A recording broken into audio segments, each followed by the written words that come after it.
तू जहां जहां चलेगा मेरा साया साथ होगा। मोदी जी की हालत यही है। मोदी जी गाना बनाए हैं, मैं जहां जहां चलूंगा अडानी का ठेका साथ होगा। ये क्या है? ये क्या है? बांग्लादेश की यात्रा किया 2015 में, अडानी को ठेका मिल गया। श्रीलंका की यात्रा की 2021 में, अडानी को वहां ठेका मिल गया। तंजानिया की यात्रा की 2023 में, अडानी को वहां ठेका मिल गया। इतना झूठ आंकड़ा दे रहे हैं, उसका कोई तथ्य दूर दूर तक नहीं है। रिकॉर्ड में चेक करें। 440 वोल्ट का करंट क्यों लग जाता है? मुझे तो समझ में नहीं आता। जैसे अडानी का नाम लो, पूरी की पूरी भाजपा खड़ी हो जाती है। 440 वोल्ट का करंट लग जाता है। यही विषय है कि देश को बर्बाद किया है तुमने। कर्जा दे दे के अपने दोस्तों को भगाया है। आपका दिमाग बड़े बकायेदारों से कर्ज वसूलने में नहीं है। अगर होता तो ये हजारों करोड़ के जो बकायेदार इनके पासपोर्ट जब्त करो ना। संजय सिंह के तो पासपोर्ट आपने जब्त किए हैं, एक एक सांसद के पासपोर्ट आपने जब्त किए हैं। इन डकैतों के पासपोर्ट क्यों नहीं जब्त किए आपने?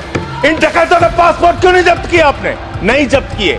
आपका दिमाग क्या है? यूट्यूबर पकड़ना है, न्यूज वाले को पकड़ना है। खाली आपको अपने विरोधियों का गला घोटने के अलावा दिन रात कोई काम नहीं है। खाली आपको अपने चंद पूंजीपतियों को फायदा पहुंचाना है। देश की जनता भाड़ में जाए, कोई मतलब नहीं आपको। नोटबंदी करके आपने देश की अर्थव्यवस्था को बर्बाद किया। आपने एक अपने पूंजीपति दोस्त को हिंदुस्तान की सारी संपत्ति देके देश को बर्बाद किया। आप सिर्फ देश को लूटने वाले लोग हो। आप देश को लूटने का और भ्रष्टाचार करने का और उनसे चंदा लेकर धंधा देने का काम कर रहे हैं। मान्यवर, ये बिल कुल मिलाकर है क्या? बड़े बकाए कर्जदारों को, जो बड़े बड़े कर्जा लेके बैठे हुए लोग हैं, उनको आप संरक्षण देने का काम इस बिल के माध्यम से कर रहे हैं। और मैं इसको इस रूप में भी कहूंगा कि बैंकों में आम आदमी का पैसा जमा है। मान्यवर, किसान का, मजदूर का, कर्मचारी का लाखों करोड़ रुपए जमा रहता है। वो पैसा आप गरीब आदमी को नहीं देते, उनके रोजगार के लिए नहीं देते, एमएसएमई सेक्टर के लिए नहीं देते। वो पैसा उठा के आप अपने चंद पूंजीपति मित्रों को दे देते हैं। जिन मित्रों से आप पीछे से चंदा लेते हैं और धंधा देते हैं, उन मित्रों को आप पैसा दे देते हैं।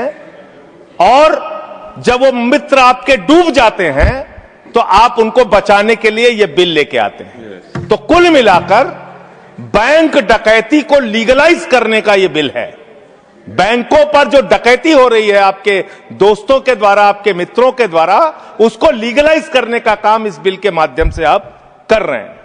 आपका ध्यान इस देश की अर्थव्यवस्था को ठीक करने के लिए नहीं है। मान्यवर, मैंने पूरी डिबेट सुनी लोकसभा की। खाली एक चीज बताई जा रही है, ये लोन पहले का है, ये लोन पहले का है, ये लोन पहले का है। लेकिन मैं आपसे पूछना चाहता हूं, जब आपकी सरकार बनी तो आप तो कह रहे थे हमारी 56 छुरी वाली सरकार है, हम एक एक आदमी से डंडा मार मार के वसूली करेंगे, सबसे पैसा लेंगे, कोई भागने नहीं पाएगा। लेकिन आपके राज में, मोदी जी के राज में 9,000 करोड़ रुपए लेके विजय माल्या भाग गया, 20,000 करोड़ रुपए के लेके नीरव मोदी, मेहुल चौकसी भाग गया, 6,000 करोड़ रुपए लेके नितिन संदेशरा भाग गया, 2,500 करोड़ रुपए लेके ललित मोदी भाग गया। ये बड़े बड़े जो हजारों करोड़ रुपए के लुटेरे थे, हिंदुस्तान से भगाया किसने इनको? आपने भगाया। ये गुनाह आपने किया।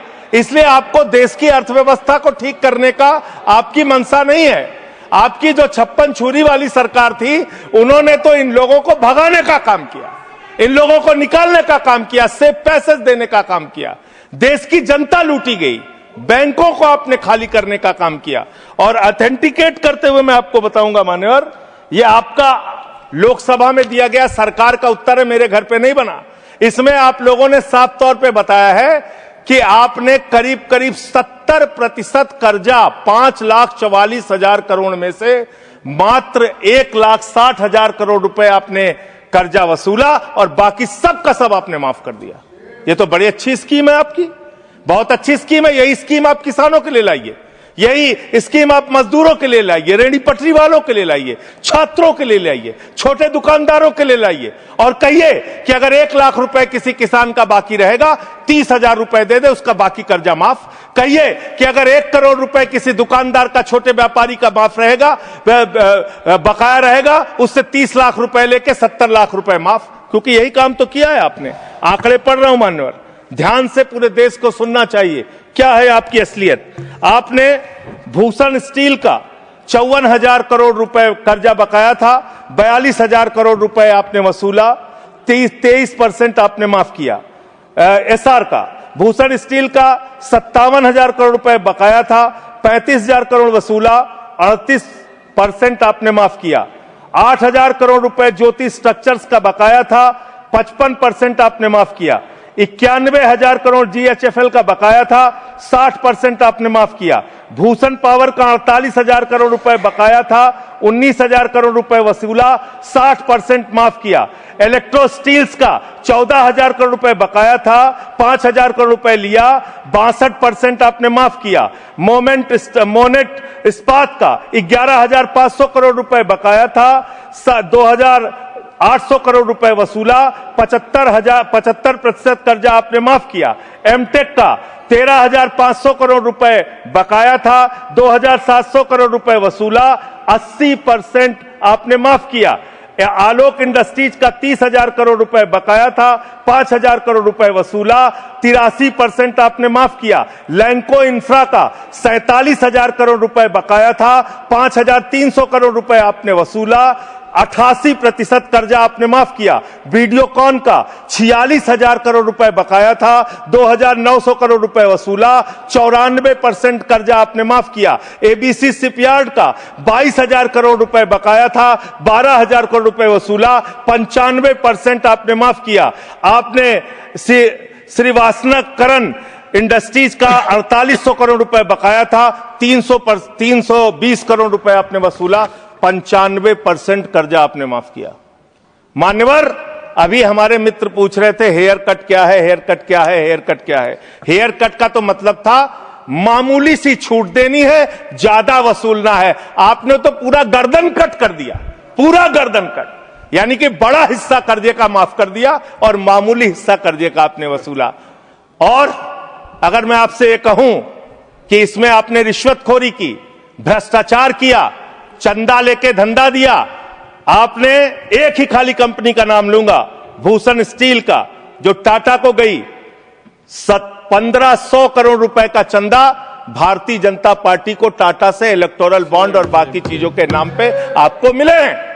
आप पैसा ले लेके इन लोगों का बड़ा बड़ा कर्जा माफ करवा रहे हो, रिश्वत ले लेके इन लोगों का बड़ा बड़ा कर्जा आप माफ करवा रहे हो।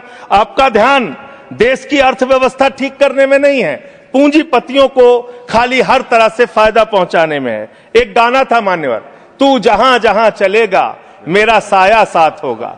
मोदी जी की हालत यही है। मोदी जी गाना बनाए हैं, मैं जहां जहां चलूंगा अडानी का ठेका साथ होगा। ये क्या है?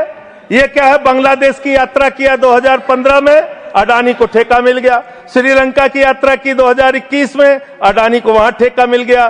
तंजानिया की यात्रा की 2023 में, अडानी को वहां ठेका मिल गया। केन्या की यात्रा की 2023 में, अडानी को वहां ठेका मिल गया। नेपाल की यात्रा की 2023 में, अडानी को वहां ठेका मिल गया। मलेशिया में 2017 में यात्रा की, अडानी को वहां ठेका मिल गया। 2018 में सिंगापुर की यात्रा की, अडानी को वहां ठेका मिल गया। सर दिखाई नहीं पड़ रहा हूं मैं सर, अडानी को वहां ठेका मिल गया। वियतनाम की यात्रा की 2024 में, अडानी को वहां ठेका मिल गया। इजराइल की यात्रा की 2017 में, अडानी को वहां ठेका मिल गया। तू जहां जहां चलेगा मेरा साया साथ होगा।